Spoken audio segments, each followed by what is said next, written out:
Essex finally got their one-day cup campaign underway, but lost by 92 runs to Derbyshire in Chelmsford. Tom Wesley inserted after winning the toss, and Essex old boy Billy Godleman was soon showing that this was a good pitch to bat on. In the game's 8th over, he twice drilled Aaron Beard high and long, two powerful and exquisitely timed shots which had the visitors on the move. Lewis Rees also cleared the rope off Shane Snater, the surface true enough that both batsmen were confident enough to charge the Essex pacemen. But in doing that, in the same Snater over, Godleman was bowled for 35. Derbyshire getting to a score of 69 for 1 from the first 10 overs of power play. A calmer period followed until Harry Kane went after Aaron Nijar, the visitors with 3 figures on the board after 18 overs. Nijar and Wesley then reeled in the scoring before they grabbed 3 wickets in the space of 5 balls. The former was offered a simple return catch to remove Kane for 28, and 3 balls later he pushed one through to bowl Tom Wood for a duck. Even better followed, with Wesley beginning the next over with another easy caught and bowled, this time the well-set Rees the man to go with 52 runs to his name. That slump left Derbyshire on 123 for 4 at the halfway stage of their innings. 9 overs went by without a boundary. Brooke Guest happy to score anything he could. It was 169 for 5 after 34 overs, and Ujdal out for 26, debutant Jamal Richards with a moment to remember, Josh Rymel with a simple catch.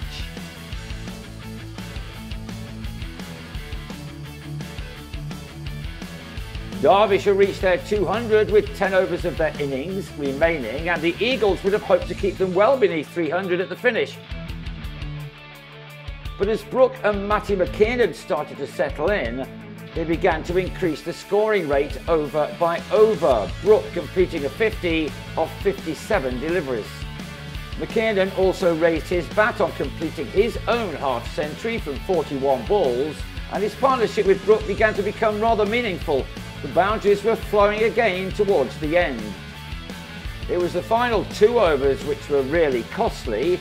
The penultimate, delivered by Snater, went for 14 runs, Brooke rushing to 88 with his first maximum, only to fall next ball trying to repeat the dose, Beard with the catch in the deep, which ended the 6-wicket partnership on 125 and had Derbyshire on 296 for 6 going into the last over.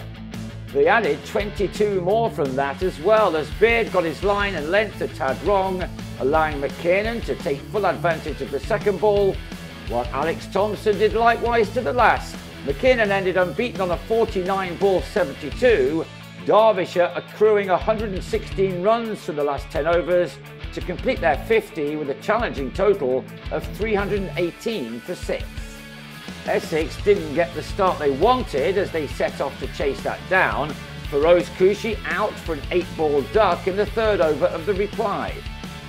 4 for 1 became 22 for 2 in the 6th, Wesley also witnessing the umpire's raised finger as he departed for 3.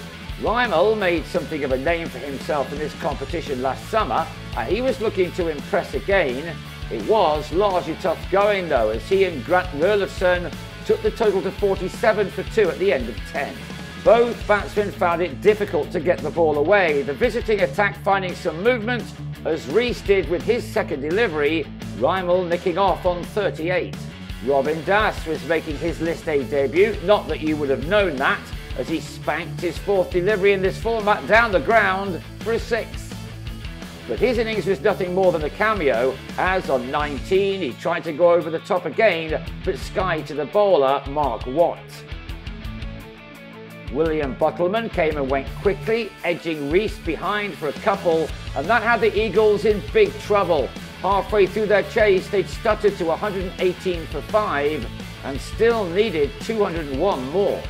So the match was about up when Rurlofsson was run out thanks to some superb work from Dow, the South African departing with 43 runs to his name.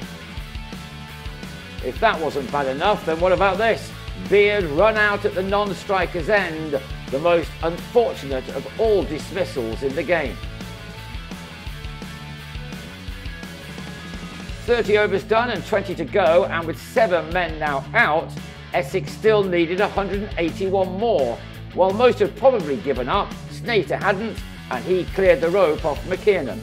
But when he globbed a reverse sweep behind to fall for 8, the writing was on the wall and the end was nigh. Richards then came to the crease for the first time in first team colours, and the 18-year-old, who'd earlier earned figures of 1 for 38 from 5 overs, played a couple of excellent shots to quickly move into double figures. And with Nijar as his partner, the youngster was part of a 50-run partnership for the 9th wicket, those runs occupying only 33 balls. During it, Richards cleared the rope. He was showing that he doesn't lack confidence and certainly knows one end of the bat from the other. The 9th wicket stand was brought to an end on 51 as Nijar, with 29 runs to his name, top-edged a pull to be taken behind. Essex left on 196 for 9 with a dozen overs left. But Richards continued to impress on debut. With the 100 running at the same time as this competition, it gives a chance for some youngsters, and Richards was making the most of his opportunity.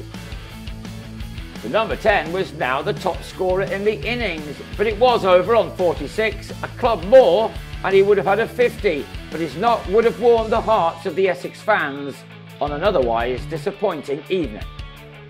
They were dismissed in the 45th over for 226, and that meant a loss by 92 runs.